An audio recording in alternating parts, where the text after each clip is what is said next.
The wheel of time turns and ages come and pass, leaving memories that become legend. Legend fades to myth, and even myth is long forgotten when the age that gave it birth comes again. Welcome to Through the Glass Columns, a Wheel of Time read-along podcast. Each week, we will be reading, discussing, and digesting a small selection from Robert Jordan's fantasy opus. This quest is led by Tyler, a true Wheel of Time warrior. I have all stories, ages that were and that will be. And I'll be joined by Greg, a complete novice to the Wheel of Time. The Wheel of Time and the wheel of a man's life turn alike without pity or mercy. Join us each week as we read the Wheel of Time in our own sweet time, traveling deeper and deeper through the glass columns. But what does that even mean? No. You don't get to find out yet. All right, welcome back, my friends, to Through the Glass Columns, your very own guide to reading the Wheel of Time in our own sweet time. This is your read-along podcast for Robert Jordan's The Wheel of Time saga, and we are starting, of course, with book one, The Eye of the World. If you have somehow found us for the first time, I will let you know that we do have previous episodes covering the prologue and some introductions. So you're welcome to go back and start at the top. Or hey, if you want to just pull in here, we're going to be discussing chapter one coming right up in just a moment. So you can start there as well. As a reminder, my name is Greg. I am what is known as a novice in Wheel of Time, in that I have no idea what is going on, what will go on, or what I should think about any of those types of things. And so I am fresh and exploring this really fascinating fantasy world with all of you as we go through. But who would I be if I didn't have a guide with me? And so I will introduce, of course, Tyler, our Wheel of Time expert. Hello, Tyler. Hello, Greg. I don't know whether or not expert is accurate. We will figure that out in about 2 or 3 books when I start making all of the mistakes. But for today, luckily, book one, chapter one, there's not too much I can screw up so far. So we're going to begin today by talking about chapter one, An Empty Road. As usual, we'll start with just a little bit of a summary. You know, if you're not reading the book along with us immediately, if it's been a little bit since you dropped into it, this chapter starts the way that many of the books start, with a wind, and the wheel of time turns. I love this opening paragraph. I'm sure we'll talk about it. And we start by following Rand al'Thor and his father Tam. They're making their way from the Westwood into the town of Emmons Field, and Rand notices a rider who is following them. Its cloak not being affected by the wind. Very quickly it vanishes, and Tam, it clearly takes Rand seriously, but also dismisses it as soon as he hears that someone was following them along the road. They make their way into town. There's a number of, people who are meeting at the inn and are, seemingly discussing politics and the weather and a number of things that have gone on. We get to know Matt Coffin and his wonderful pranks involving flowered dogs and apparently at some point frogs. And finally, we learn that a number of exciting things are happening in town. We end up learning that there is a gleeman in town, that a peddler is coming with fireworks, and briefly at the very end, we learn that strangers are in town, leading us into what will be chapter two, unsurprisingly called Strangers. So, Greg, as the novice, I'm curious, this is your first kind of real chapter of the Wheel of Time. We've had prologues, but this is the first time, we're kind of in the heads of characters that we'll stick with for a little while. What was your impression first time down the road? Yeah, you're absolutely right. It very much felt like a cocktail party I was at. And I'm like, okay, who are you? What's your deal? Do I want to stand here and talk to you, or do I want to go eat at the cheese tray, or what have you? So in that regard, personally, I find those chapters challenging in a lot of ways, right? Because it's a lot of names, a lot of backstory. And, one of the things that I think a lot of people get turned off on fantasy, and this is me in a separate book I'm reading right now, is I get names confused really easily. When they're not recognizable and you don't necessarily know how to pronounce them, I totally understand people who get turned off in that. And so there's a little bit of all of that going on here. But that being said, I had a nice time, right? It's kind of the comfy, warm hug of fantasy to be like, here's a tavern, here are townspeople, and some of them are just NPCs, and we will never enjoy their company again. But for now, getting to know Rand and Matt primarily, and then Tam, of course, is very prominent as well. All of that was an enjoyable time for me, and so I think I left this chapter, feeling not totally sure-footed, but comfy. Like, okay, I can see I'm in capable hands that is, doing this kind of heavy exposition nicely and in a way that's entertaining. So yeah, I'm still he earned chapter 2, in other words. I will keep going for now. So how what insights can you share about, this time through the book, how it feels to return to this, kind of having a much clearer picture, I'm sure, of where all of this connects and where it's all going?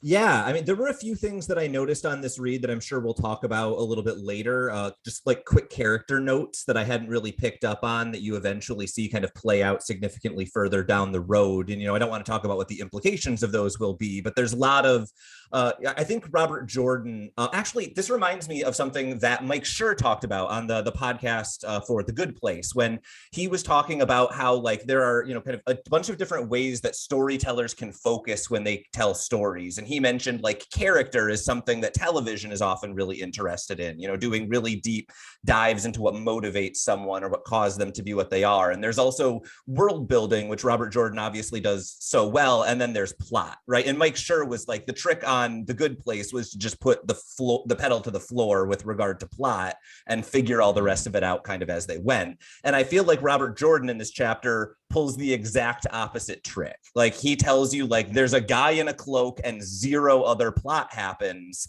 but the world building and the characters are so rich and detailed, you're still okay with it, even though it's kind of 15 to 20 pages of nothing. And that's kind of my experience with this chapter. I'm like, okay, you're setting the table. I see what's going on here. I kind of need a little plot with my character sometimes, though. I think that's accurate. That really, yeah. When I was thinking about you composing your summary, I'm like, he's gonna write, they walked their horse into town, right? Like that's all that kind of literally happens. There's a lot more color to it, of course. Yes, I think what I would credit some of that to is the promise of plot to come. Yeah. That there's the rider. We get all of these ominous signs. I think it is Sen Bui who's how's my close enough. I have no idea. Sen Bui is always how I said it in my head, but he is not a character whose name has been said on the television show. So say it however you want. So Sen Bui, references that there are a lot of storms, that there are stillborn lambs, these kind of ominous kind of agricultural signs, and even reference it as far as, if the crops don't start growing, we're not going to have a next winter or the winter after, I think. It was very funny to read that because I was reading it today. Sorry. Yeah. I was reading it this afternoon, and in Boston this spring, it has been kind of cool, right? We haven't yet had our real spring warm weather. Usually by this time we're in the 60s, and we've really been kind of settled in the 50s, often the low 50s, and that just felt exactly like the mood of this. Like, yeah, it's a time of rebirth and spring and crops and all that. But it's not right. And, around here, there's been so much talk about not any kind of supernatural force, but like, are the seasons slipping a little bit, kind of those types of climate change discussions. So it felt good to kind of have that feeling here as well, that we are a little off. So. Yeah, and I'm curious. Obviously, we have kind of these omens as far as, the weather not looking right. We even have them going so far as someone like accuses, I think, Sen Bui of like fortune telling when he says there are no cranes on the roofs yet, and there should always be cranes. But I'm curious, kind of like as Jordan is clearly like doing this world building, saying all of the things that are off. I know from the previous chapter in the prologue, there were just a few like phrases or words that you like zoomed in on and were like, that's the thing I want to find out later on. Was there anything in here in this chapter that you just like latched onto as like, this is the thing that I need to hear more about?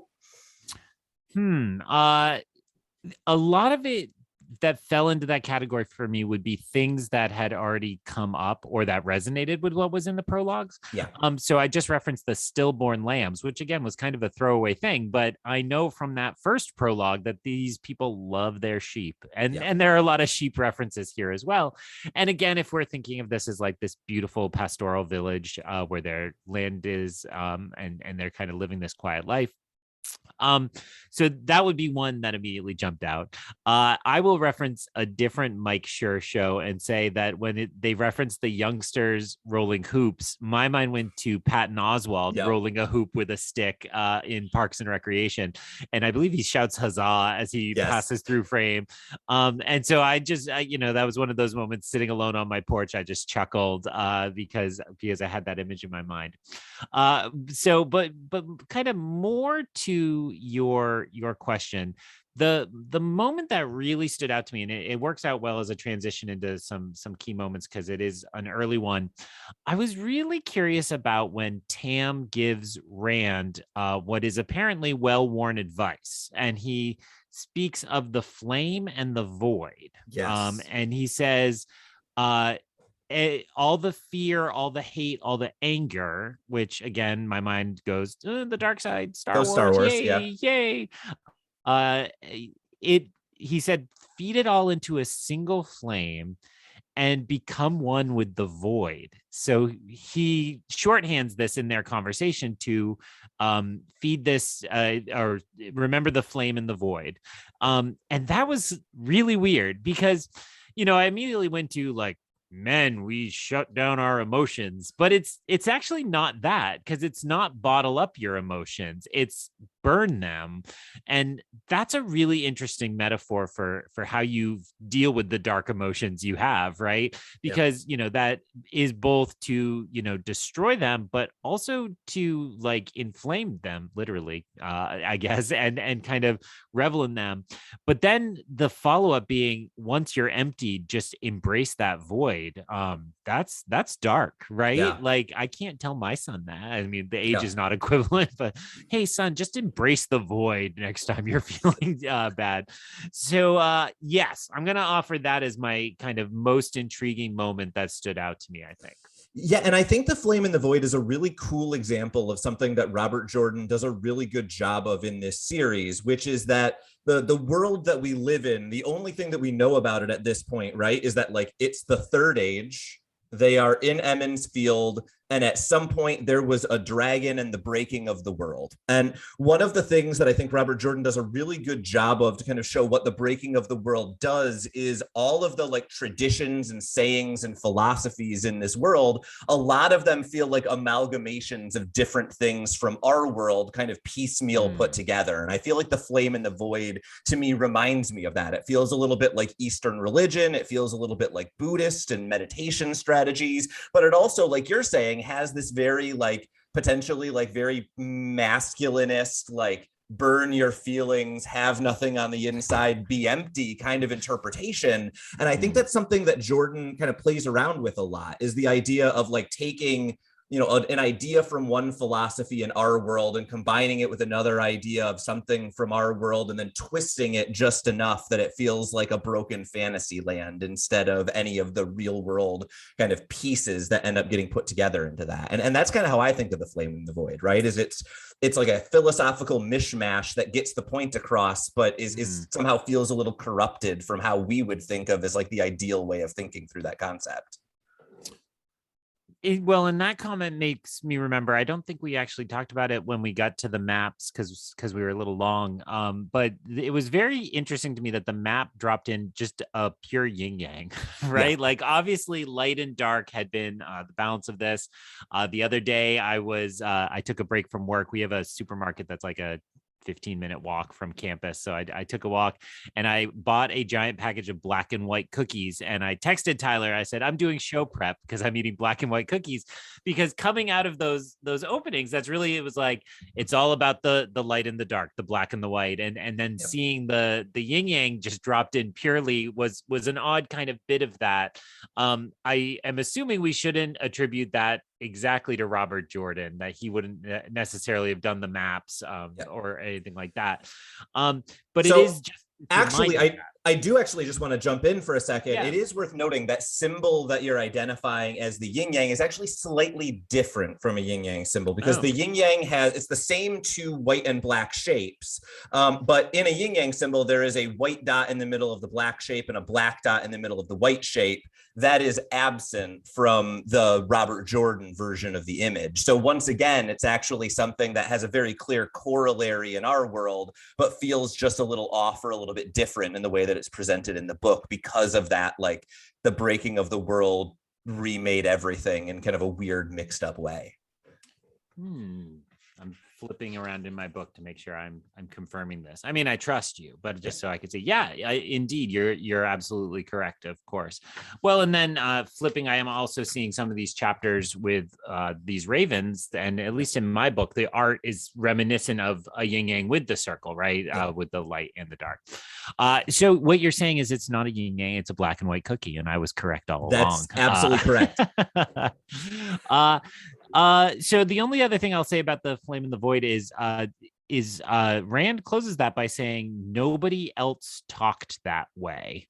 And so this thinking about who is Tam, and I think I had mistakenly thought Tam told stories in the first prologue, but that was the mayor. No, Tam did tell stories in the first prologue. Okay. So the children will go to the mayor to ask him for a story, and the mayor says, I don't know any stories like that. Tam, what about you? And so that's actually where we get our first, like, why is Tam so different moment, this being the first, if you don't have that Ravens prologue. Okay. So yes, what is it about Tam? How is he drawn into this larger world? The classic Joseph Campbell call to adventure is, that the world of the mystery seeps into ours, right? Whatever we shove down into our subconscious slips out. And here we have, again, these kind of mysterious vapors coming from the beyond, and we're going to see what this is about. That's very cool to me. I would love to hear you talk a little bit. I don't want to skip that opening paragraph, which was beautiful and really felt to me more than anything like Tale of Two Cities, right? And that kind of pontificating opening. So talk to me. What should we be noticing, or what just do you love about that opening?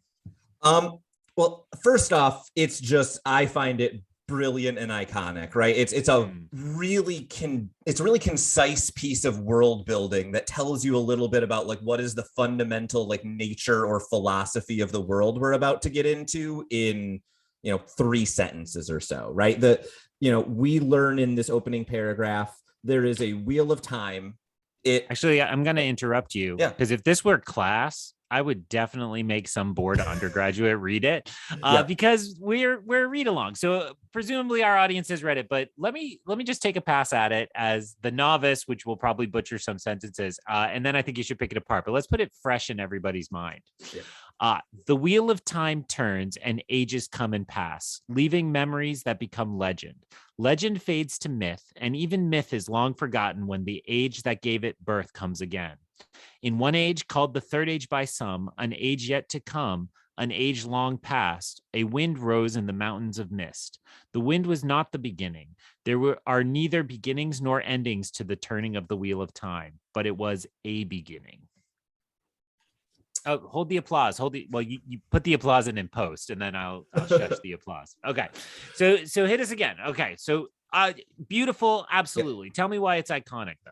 Yeah. So, I mean, to me, just the amount of information we're given in this and the amount of speculation we can do on it, I think is really impressive, right? There is a wheel of time. It turns in a circular manner. So ages that have come will come again. That in and of itself really is giving us kind of the framing of how this world thinks about history and how it thinks about, to some degree, like how does time and magic in the world work in this world.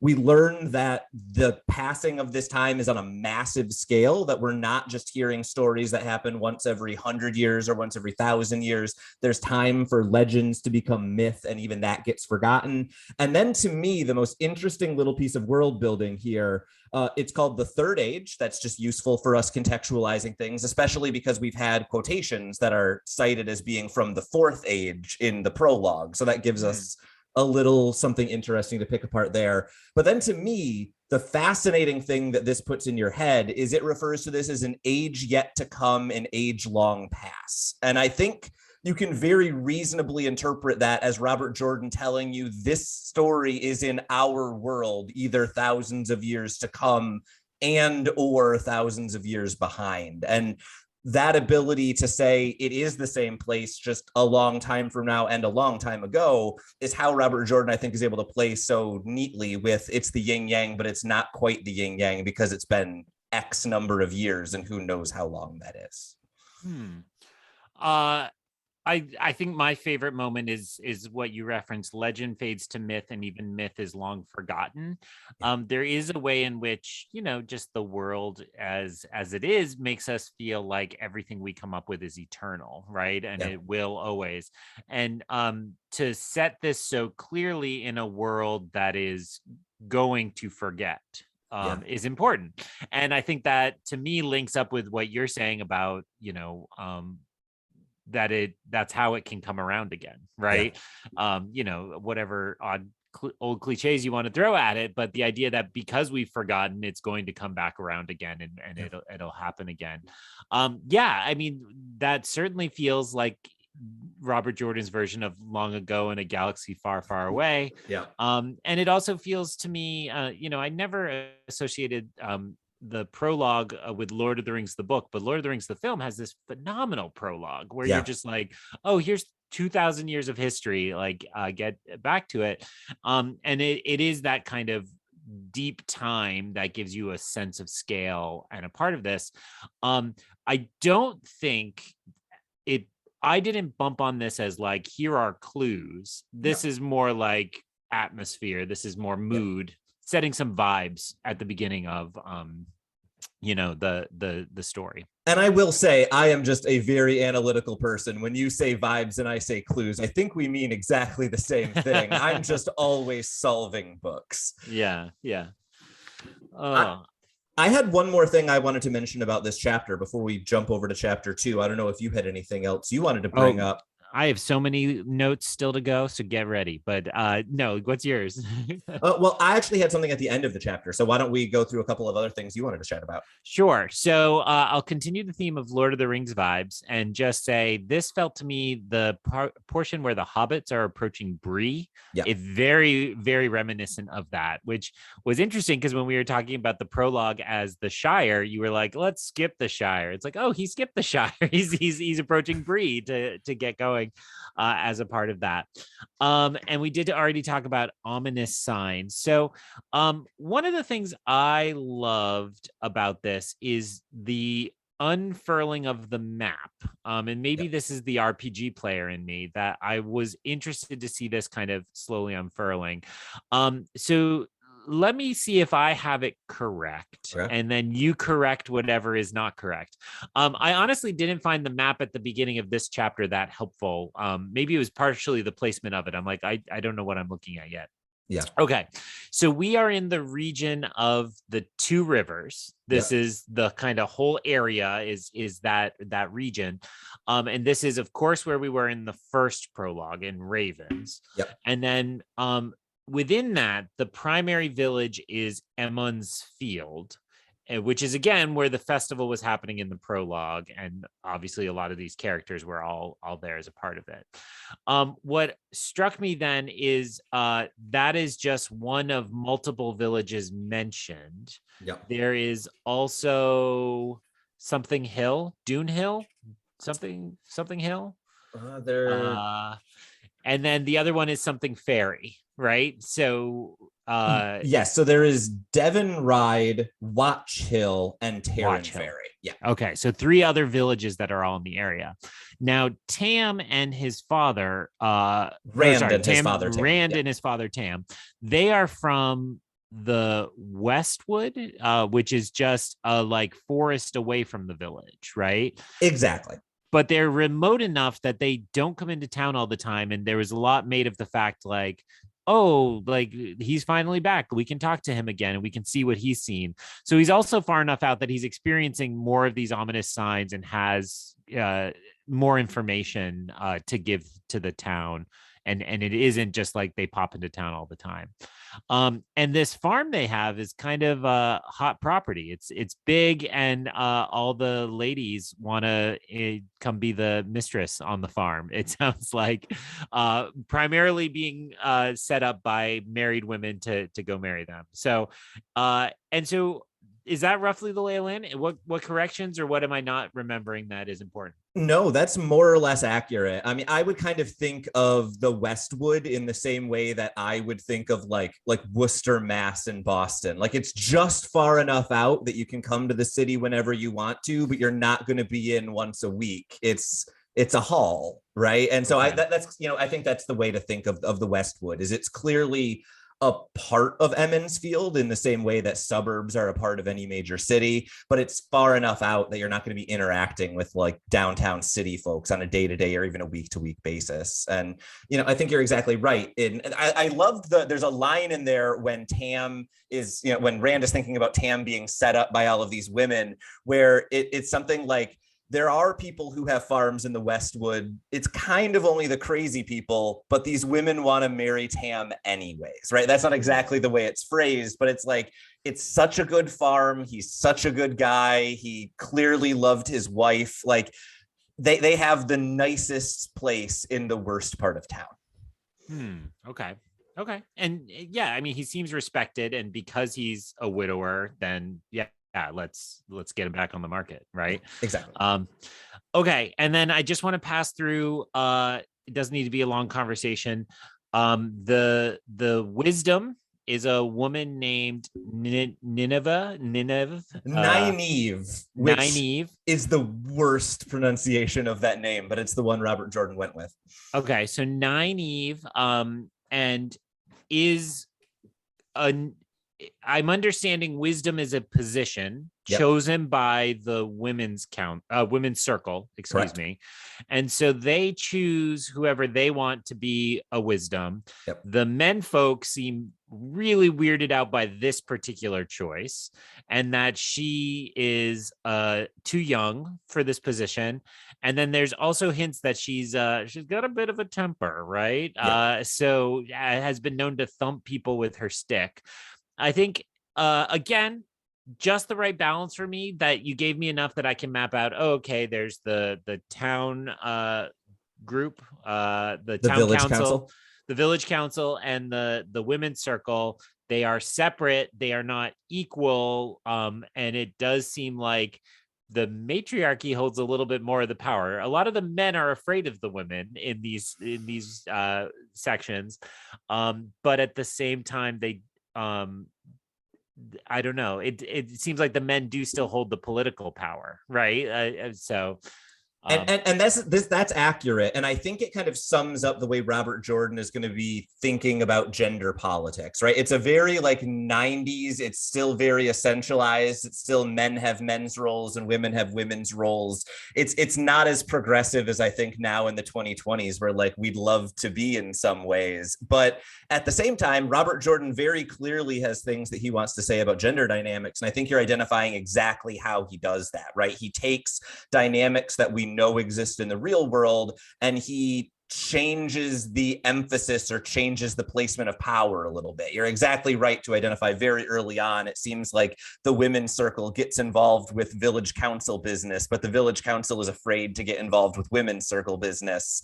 That's the kind of tension that I think Jordan is kind of intentionally trying to build in his world. Excellent. Okay. I'm glad I roughly had that correctly then. And just again, because we're in these early chapters, this will fade away as a podcast feature. but it's all very interesting to me, right? Like again, he has a talent for giving me enough, and I can build from that and start to be curious about it. I'm sure that Nynaeve will be very prominent, and I in my mind, I guess when we were talking about it in the prologues, I said I know nothing about the show, but then I realized I know Rosamund Pike is in it, and That so is correct. now I'm hunting for Rosamund Pike. I'm like, is it Nynaeve or is it Egwene? Egwene. So Egwene. Don't tell me yet. I'll Okay. figure it out as we go forward. But that was Got where my mind went. I'm like, oh right, like who's Gone Girl in this? I don't even think you could necessarily call her Gone Girl, but okay. And then the last thing I'll bring up from the chapter, and then I want to hear your last thing. I just really liked the moment where so Rand and Matt have both seen the Dark Man, the Dark Rider, Mhm. and I really marked down to read again because we should read more, because I thought it was so interesting when they're trying to piece out who it is, and they do a lot of what we talked about in the prologue of just listing off cool things. So Rand took a deep breath, as much to remind himself as for any other reason. He said by rote, "The Dark One and all of the Forsaken are bound in Sheo Gul, beyond the great blight, bound by the Creator at the moment of creation, bound until the end of time. The hand of the Creator shelters the world, and the light shines on us all." He drew another breath and went on. "Besides, if he was free, what would the Shepherd of the Night be doing in the two rivers watching farm boys?" Shepherd of the Night. Damn. I want that to be on my business card, I think. I think you But got to be really into sheep to think that the greatest evil in the world would spend its time shepherding. yeah, totally cool. Another great moment for me. This is also, they said maybe he's the dragon, maybe he's just the Dark One himself. So the way that's presented though, Rand to me is not saying the mythology that thrives on him. This isn't a kid who loves stories and myth, right? This isn't Frodo looking at Uncle Bilbo and being in awe. You met trolls and all that. It felt like the kid who doesn't believe anymore, but still has all his Sunday school in him. Right. Yeah. Like I have all this knowledge. Yes, here are the names of the 12 disciples because a nun made me memorize them and rapped me on my knuckles until I could recite them. But I don't really believe in this stuff anymore. And particularly with his skepticism, that just became a full circle moment to me because it starts with him believing in something he couldn't see or prove, and now he's the Han Solo move. He's cynical. He's like, I don't belong to that world. That world is fake, right? Yeah. So I'm interested to see where that goes. Did I hit upon what you wanted to talk about? Is that it? You hit upon what I wanted to talk about, and we're off by about like 2 sentences, right? Ooh, interesting. Okay. So Matt and Rand have this moment where they both agree they've seen the rider in black. They don't know what's going on, and you're exactly right. Rand, it almost. I think the way this is referred to sometimes, the paragraph you read, it sometimes referred to as the catechism when people are talking about this series. Yep. It seems to be like the memorized by rote, the same way you might like say a Hail Mary to yourself if you're a religious person and trying to settle yourself. That's exactly what Rand does. And then after that moment, after he's kind of steadied himself, reassured himself, Matt says, "We need to tell someone." And Rand's immediate response is, "We've both told them. Why would they listen to both of us if they haven't listened to either one of us individually?" And that, I think, is it's an important moment for these characters because, like, you're someone who studies literature, this books wouldn't exist if characters talked to each other clearly at all times, right? Plot would fall apart. And so I think, to me, this is one of the first moments in any series we know difficult communication is going to become really important. Robert Jordan puts a really big emphasis on what is and isn't said. And so when you get a character telling someone, "We can't tell anyone about this," my like spidey senses immediately start to go off every single time. Yeah. Intriguing stuff. All right. That really was more than I suspected we'd have to talk about that chapter. So yeah, I think that again speaks to the quality of what's here. Anything that really bothered you, just so we don't sound all Pollyanna shill? We are not paid by the Jordan estate or Amazon to get this. Yeah, I mean, the one thing I will say is from my perspective, and I know from some fans' perspective, Rand is kind of the boring guy to be in his head. I think Robert Jordan does a lot of really brilliant things in terms of how he manages the third person limited and what information is being given to you and what information is being filtered through a character's brain. And Rand as kind of the generic blank protagonist type, to me, he's the person whose head I'm least excited to be in when it comes to the third person limited. And so for me, that's the thing that holds back this chapter, is just I'm not seeing some of the things that later on I feel like Robert Jordan does so well. I don't disagree with that. I think it felt very Thor before he got interesting in the Marvel movies. Just kind of, hey, I'm a guy. Yep, I can do stuff. So yeah, I agree with that. All right, then I think we should move on. So all right, chapter 2 of book 1 of Robert Jordan's The Eye of the World, book 1 of the Wheel of Time saga, called Strangers. Tyler, if you could hit us with your incredibly long, detailed summary of what is just 13 pages, I think, in my edition, a very short, kind of thin chapter. Go for it. Yeah, it's a relatively quick chapter, right? In Strangers, we see a number of the members of the village council gathered up at the inn, clearly discussing something carefully. Rand is interested, but keeps getting pulled away, first by his friend Matt and needing to move all of the cider into the basement, and then in discussions with Ewan Fingar, then by a raven who, shockingly, upon having stones thrown at it, dodges out of the way rather than flying away. And finally, the most interesting and most kind of shocking of the distractions is the strangers in town. We meet 2 new characters, Moraine and Lan. Each of them are given pretty detailed descriptions. They have an interaction with Rand and Matt and Ewan. And most notably, Moraine tells them that she wants Matt and Rand specifically to be doing some help for them around town, and gives each of them what is very clearly a very valuable silver coin and tells them to keep it as a memento. And they clearly decide to do so rather than spending it. And that's pretty much Strangers. And once again, as always, you're the first timer, you get the first crack at what's happening. Thoughts on this very character driven chapter? Yeah, I think the big impression I left with is just, okay, is this the person who seems sketchy who ends up being really good and really important?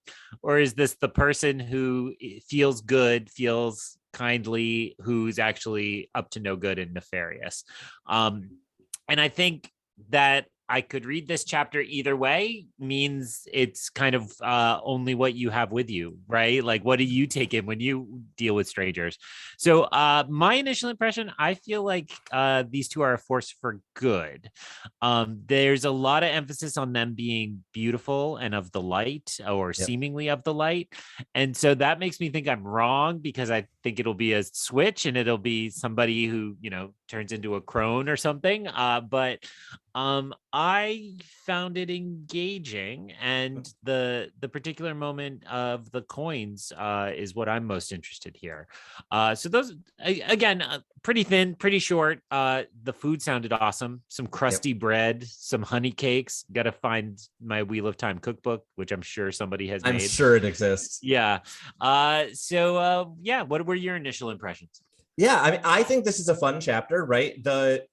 You've already alluded to the names of the next 2 chapters, the Gleeman, the Peddler. It's not surprising that these early chapters are very much kind of laying out a lot of the cast of characters very early on. And this, I think, does a really good job of it, right? We learn a lot about Matt in this chapter that we wouldn't have known before. Anytime you hear about Matt pulling pranks, I always laugh because something weird is going to go on.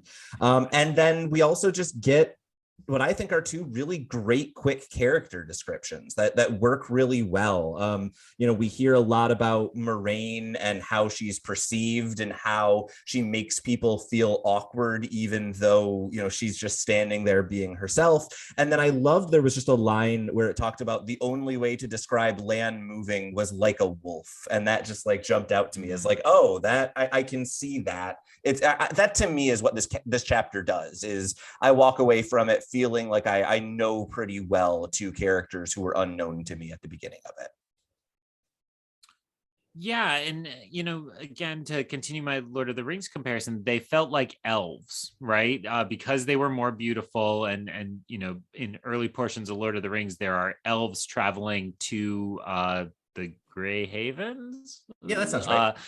Yeah, but they're going across the Shire to leave Middle Earth for the West, and so it felt very much like that. I was really curious about what they said there, or I should say what she said she was there for, which Yes. is that she has experienced stories and she's trying to go find where stories happened, right? Right. To learn more about the places. It wasn't necessarily to collect stories as I understood it. It's to experience where they are. And again, we alluded to, we live here in Boston, and just outside of town is Concord, which is just that kind of literary field trip zone, where people are like, want to go see where Louisa May Alcott lived with her sisters that became Little Women, and want to go sit at Walden Pond and see where Thoreau sat, and on and on and on, because so many literary luminaries passed through that town. And so I think it felt a little bit like people I see there, right? If I go walk through Concord, I get those people who really just want to take a picture of Louisa May Alcott's house, or of where Nathaniel Hawthorne sat. The So that was interesting to me, and again, I'm hoping these are kind of central characters. It felt like these were big characters, and to put somebody who's kind of a scholar and kind of a book nerd at the center of that felt cool to me. The coins were perhaps the most interesting bit to me, as I said. Just to skip almost directly to the ending, Yeah. but the hiring of assistants was very vague. I might have some jobs, I might need some favors, and then she says to keep them as mementos. And I think it's is it Matt or Eween is immediately like, this is so much money, I could buy a horse, but I should keep it forever. Like, Yeah. it felt like the coins were enchanted to reinforce that message, or she had cast a spell, as she said it, with the power of suggestion or something, so that they all are experienced more money than ever before. It was reminiscent, again, in our other life. Tyler is my DM, and there was a time I think I rolled into a town. I'm like, let's just flip some gold coins to everybody, and you were like, that is so much money for this town. Like, everybody just thinks you're an idiot because you're giving away huge amounts of money for no apparent reason.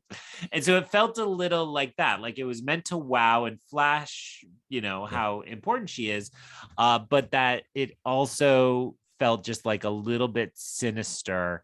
Again, I think I land on the place where I think Moraine is maybe has some questionable means, but is actually doing good, or is actually a force for good. That's my prediction. Set the recording. We can play that when I'm made a fool later. As speaking of predictions that are made a fool, I actually want to come back very quickly to a prediction you made in our very original introduction episode. Okay. When you said you expected lots and lots of detailed descriptions of food. Yeah. And don't get me wrong, we will get some of that, but this chapter is our introduction to Robert Jordan's version of George R.R. Martin's descriptions of food, which is descriptions of clothing. We get a solid page and a half of what Moraine and Lan are wearing. That is the new eel pie. If you're going to be reading The Wheel of Time, get ready to hear a lot about clothes. And the characters could read the clothes, as I recall, too, right? Like, they knew what marked them as not in, was it a warder? Something along those lines. Yes, I think Ewan says, like, I think Lan is a warder, and no one quite knows what to make of that. But that's at least one inference people are drawing. Yeah. Okay.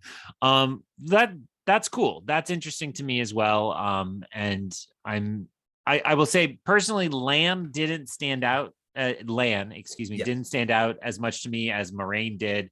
Felt like kind of also there, because he doesn't really have the conversation. He just comes up at the end. I am thinking these are fully separate from the Dark Rider. I think the Dark Rider is separate from these. There was kind of that question early in the chapter, and could they be? Oh, now I'm getting it. Yes, because then there's endless discussion about the different cloaks. What color was his cloak? Oh, well, the Gleeman's cloak was more patches than this, and then the color. So yes, okay, getting it. Cool. Yeah. I think the only other note I have here is the hushed town business was of note, that the more and more town council members who kept village council kept showing up.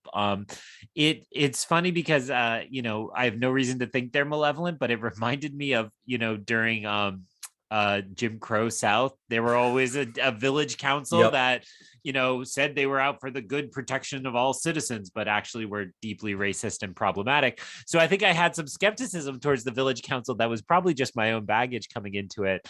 But it made me laugh, particularly. I don't know if you remember, oh gosh, 5-10 years ago, they found a sequel To Kill a Mockingbird, Oh right? yeah.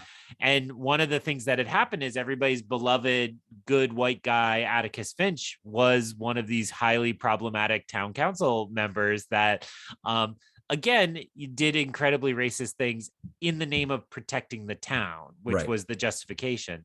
So when I hear a bunch of dudes, hushed tones, Yeah. trying to protect the village, I immediately like, I don't know. I don't know about this. So, thinking of Robert Jordan writing this in the 90s, that's probably not a piece of history that's very prominent in his mind.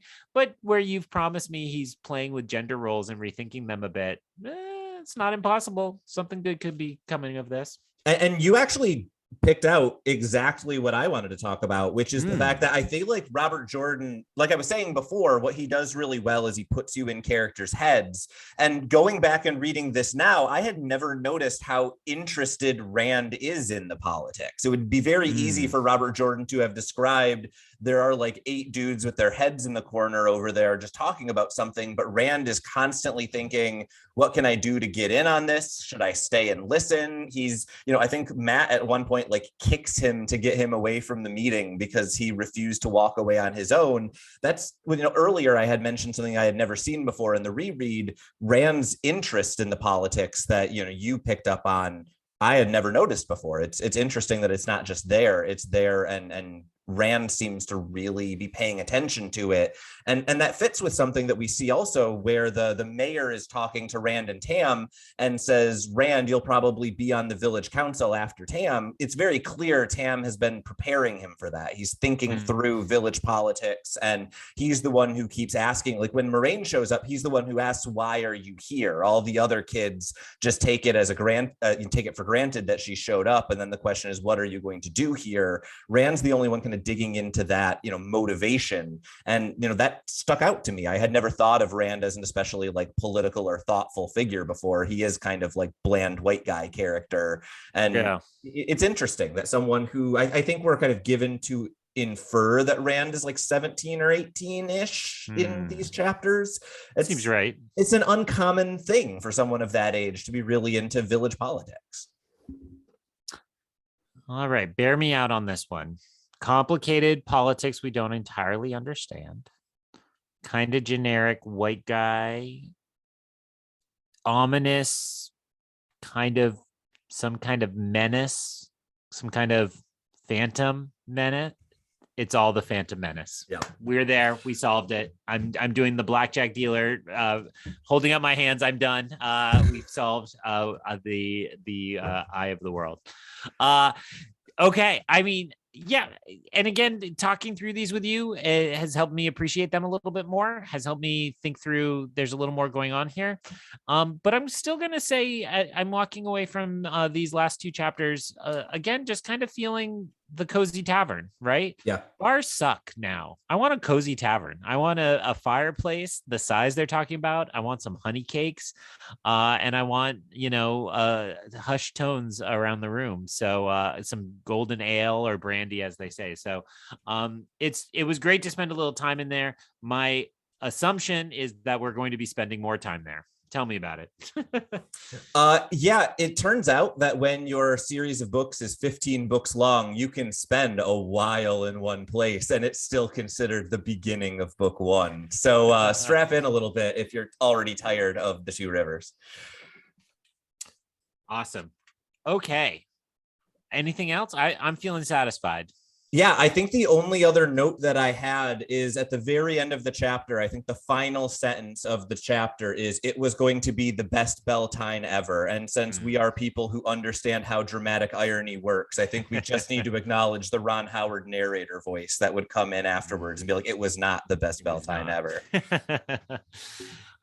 Yeah, and we haven't talked too much about Beltane, but you know, anytime you have a festival with all the single ladies dancing around a maypole, we're in for some interesting things.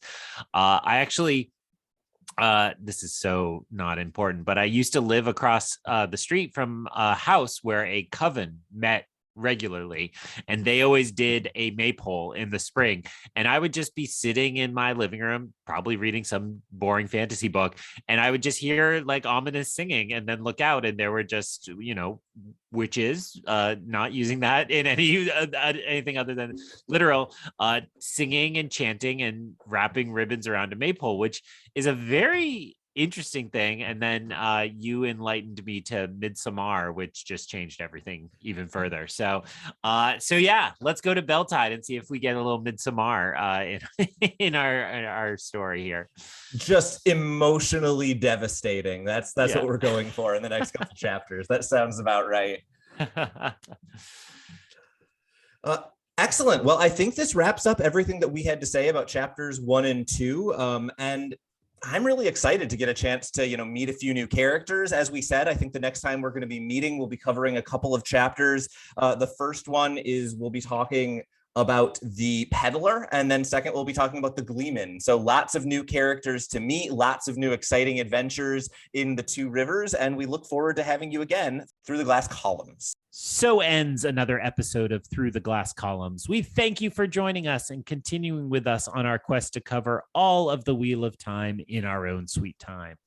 This podcast features original content developed by Tylor and Greg Cass and is not in any way affiliated with, associated with, or condoned by the Robert Jordan Estate, Tor Fantasy, or Amazon. All content is intended for entertainment and educational purposes only. If you're enjoying this podcast, please seek out the books from your local bookshop or library and join us as we continue our journey. If you'd like to contact us to share your thoughts or give feedback, you can email us at throughtheglasscolumns@gmail.com or find us on Instagram and Twitter by searching Through the Glass Columns. Thank you once again for being part of this community. If you're enjoying the show, please subscribe to the show, leave us a review wherever you're listening, and recommend this show on your social media to help us grow our community. We look forward to welcoming you back next time through the Glass Columns.